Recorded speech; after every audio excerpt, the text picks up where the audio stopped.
യദുവംശം നശിച്ചു. ദ്വാരക മുങ്ങി. വേട്ടക്കാരന്റെ അമ്പേറ്റ് ഭഗവാൻ കൃഷ്ണൻ ദേഹം ത്യജിച്ചു.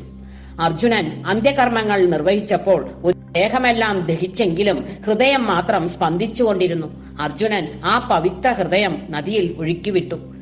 ശബരഗോത്രക്കാരനായ വിശ്വബാസു ആ ദിവ്യഹൃദയം കണ്ടെത്തി. നീലമാധവൻ എന്ന് വിളിച്ച് ഗുഹയിൽ രഹസ്യമായി പൂജിച്ചു വന്നു. അവന്തി രാജ്യത്തിലെ മഹാരാജാവായ ഇന്ദ്രദ്യുമ്നൻ മഹത്തായ ഒരു വിഷ്ണു ഭക്തനായിരുന്നു. അദ്ദേഹം ഭഗവാനെ ദിവ്യരൂപത്തിൽ കാണാൻ ആഗ്രഹിച്ചിരുന്നു.